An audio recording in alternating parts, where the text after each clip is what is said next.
Hey guys, I got smoke in the bow, smoke in the bow. Thick smoke fills the air aboard the Wizard, making it harder to breathe with every passing minute and transforming the ship into a realm of fear. We can hear him screaming from down there, "Can you get down there or no?" "Not yet." "No, I'm not going." Crew members frantically communicate over the radio, racing against time as flames start to consume the vessel. How many more will find themselves caught in this sudden, devastating blaze? Join us to see how the Wizard crew tackles this fiery nightmare. Tyler's fight amidst the flames. The crew knows they're in a serious situation. Smoke is filling up compartment B, signaling that the fire is getting worse. Alarms are going off, making it clear how dangerous things have become. Voices on the radio are telling everyone to move fast, and it's crucial to keep track of everyone, especially Tyler, who is stuck below deck. Tyler's shouts make the situation even more urgent as the crew realizes they need to get him out. With the fire extinguishers, they might have a chance at fighting the fire on the main deck. The leader has to make a tough decision. Should they try to rescue Tyler, or is it too risky? There's a moment of hesitation. Waiting might be safer, but there's no time to lose. The leader quickly gives orders to get the safety gear ready and to open the hatch that leads below deck. "Hey guys, I got smoke in the bow, smoke in the bow." Holy guys, we got smoke. Everyone knows how important it is to act quickly, but just when it seems like things can't get any worse, they do. The crew shifts into emergency mode, preparing for the worst. They might need to evacuate or fight the fire head-on. They quickly get their equipment ready, showing just how determined and focused they are, even in the face of such danger. They gather around the hatch, muscles tense, working together to pry it open. When the hatch finally opens, the situation becomes even more intense. They realize they need to evacuate immediately. Time is of the essence as they work to secure a sling around Tyler, who needs to be lifted out. Every second feels like an eternity, but finally, they manage to pull him to safety. There's a wave of relief as the crew cheers, thankful that Tyler is safe. They rush to get him inside and seal off the area, trying to contain the fire. For a moment, everything is silent, then a voice comes through loud and clear: "Everyone is safe." The immediate danger is over, and the crew can finally relax, if only for a moment. They know that more challenges may come, but for now, they're proud of how they worked together. The Wizard steadies herself, and the crew's quick thinking and courage have saved the day. Everything seemed perfectly normal until a massive fire suddenly broke out. The CO2 fire suppression system kicked in right away, giving everyone a moment of relief from the immediate danger. All right. As the smoke began to clear, no one knew how much damage had really been done yet. Among the people caught near the fire was the young son of a dear friend, and the thought that he might be in danger was terrifying. This worry hung in the air as everyone anxiously waited for confirmation that the fire was fully under control and that no one had been seriously hurt. The room was filled with a tense hope that this ordeal had ended without any severe injuries.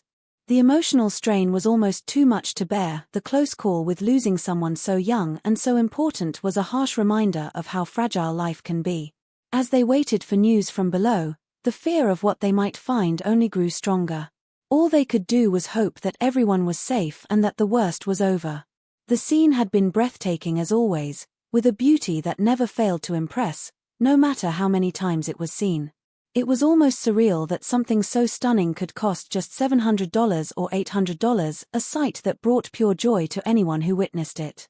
But the mood shifted suddenly when the lights started flickering and then dimmed completely. Everyone quickly realized something was wrong, and tension filled the room as darkness swallowed the area. The urgency of the situation became all too clear. Panic set in as someone hurried to find a flashlight, trying to bring some light to the growing darkness. The air was thick with fear and a sense of urgency as the crew faced a serious CO2 complication. This wasn't just a small problem, it was a big one. As they tried to get a handle on the situation, they found more damage at the bottom of the stairs. No one was prepared for a fire like this. And now, as the dust started to settle, uncertainty hung over them. But this wasn't the worst part. In the middle of all this chaos, it became clear that they needed to communicate with the outside world. As the situation got more intense, the crew made efforts to broadcast their location and let others know what was happening, hoping their messages would reach someone who could help. The ship's position was announced over the radio, marking where they were. They kept broadcasting, their voices filled with both determination and strain, trying to cut through the static and doubt that filled the air. Every message was a desperate attempt to connect with someone. SM Smoke, okay, all right. Hey, Silver Engine Room. Freddy, Engine Room. Says we got some kind of smoke going on down there in the engine room. Let's find out what it is. Anyone who could offer some clarity in the midst of this chaos. Back on the ship, the engine room was buzzing with activity. The entire team was focused on managing the situation down there, getting ready for whatever challenges might come next. They declared they were ready, bracing themselves for the unknown dangers that lay ahead. As someone gave the order to open the front door, the tension rose even higher. The radio remained silent, and this lack of response was more frightening than the chaos itself. It was a stark reminder of just how critical every second had become in their isolated battle against the dangers of the sea. But this wasn't the end of their troubles. A voice finally broke the silence, checking if everyone was okay. The response was simple but reassuring. However, another problem soon surfaced. They might need to shut down the main engine because of a new issue that was beginning to emerge. As they faced these challenges, the reality of their situation began to sink in even more. The fire, the CO2 problem, the damage, they were all signs that this was no ordinary day at sea. The crew was battling against multiple problems, and the outcome was far from certain. Each decision they made could mean the difference between safety and disaster, and the pressure was enormous. But even as they dealt with these immediate issues, the long-term consequences loomed large. The ship's condition, the safety of everyone on board, and the need to get in touch with the outside world were all pressing concerns. As the crew dealt with the chaos, even more problems arose, pushing them to act quickly and smartly. Meltdown moments inside the containment unit, the situation was getting worse. The crew quickly realized how serious it was and agreed that they needed to act fast. One member took a closer look at the unit and noticed the damage. This part has melted down, it's just a pile of sludge now. Things were going downhill fast, and another crew member pointed out how the situation was getting more dangerous by the minute. Understanding the urgency, they decided to ventilate the area to bring in fresh air. We need to get some fresh air in here, suggested one of them, to see better and inspect the damage closely. Another crew member went to grab some mirrors. They kept working on the problem, each person doing their part. One of them suggested opening the doors to the control room to improve ventilation, while another decided it was best to seal off a nearby compartment. This way, they could contain the issue and stop it from spreading further. But this wasn't the worst part. The real challenge was assessing the full extent of the damage and figuring out how to get back to shore safely. They were 170 miles from the nearest coast, and the tension was thick. On the northwestern, Edgar, one of the crew members, was busy clearing debris around the control panel. This was a critical step because it might allow them to start the four-cylinder engine, their only chance to escape the situation. While Edgar focused on the debris, the rest of the crew worked on rerouting the electrical connections to bypass the damaged circuit breakers. They needed to get power back to the crab pumps, which was essential not only to save their catch but also to keep the boat stable. Even with everything in disarray, their main goal remained clear: restore the boat's basic functions after the fire had knocked out the electrical systems. Every minute they spent without power made their situation more dangerous. But this wasn't the end of their troubles. Day and night, Edgar Hansen, the ship's engineer, worked tirelessly to fix the power system. His efforts were met with cheers from his team, lifting their spirits with each small sign of progress. It's obvious where it started: the hot start on the thruster. Careful, that's so warm. Edgar's job was tough. He had to untangle a mess of burnt wiring and fix faulty connections, pushing his skills to the limit. Yet even in the gloomy environment, there was a small flicker of hope. As Edgar worked, he spoke to the machinery, as if encouraging it to come back to life. His mix of determination and hope filled the air. Come on, let's see some life. The crab pumps, which were essential not only to save their catch but also to keep the boat stable, were a critical focus for the crew even amidst the chaos. Their main goal remained clear: restore the boat's basic functions after the fire had knocked out the electrical systems. Every minute without power increased the danger, but this was only the beginning of their troubles. Day and night, Edgar Hansen, the ship's engineer, worked tirelessly to repair the power system.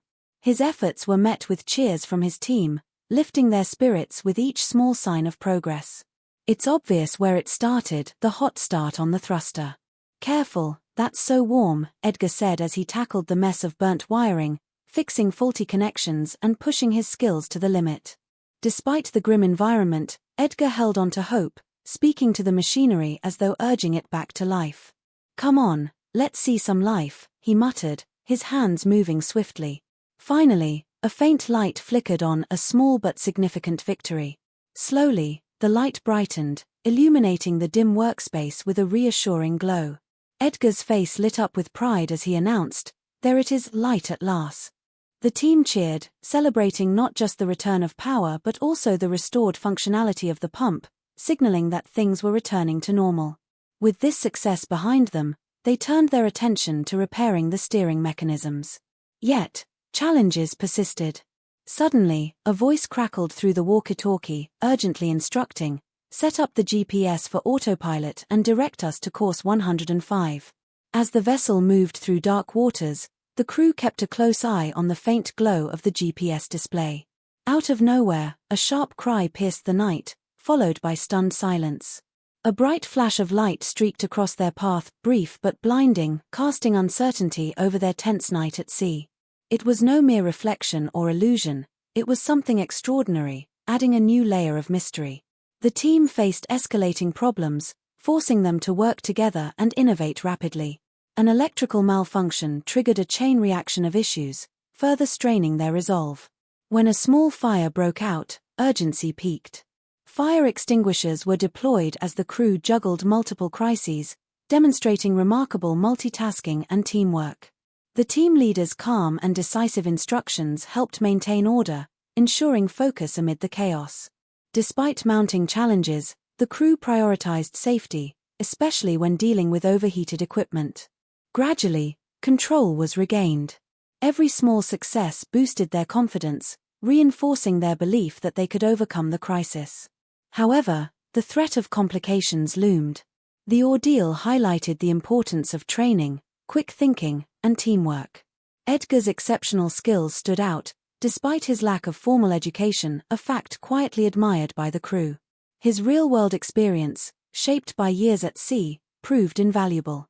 Handling equipment with precision and respect, he exemplified the practical knowledge born from trial and error. The crew's learning, though tough, was hands-on and effective. When a malfunctioning pump needed repair, the team had to diagnose and fix not one but 3 pumps. After much trial and error, they finally succeeded. "We've got it all sorted out," one crew member said with relief. "Ready to head to Dutch Harbor," another replied, acknowledging the effort and expertise involved. This method of experimental learning honed their skills, preparing them for even greater challenges. Each success reinforced their capability to manage complex situations with calm determination. While their education came from tough, real-life experiences, it taught them more than any traditional classroom ever could. Truly, the unpredictable sea served as their ultimate teacher.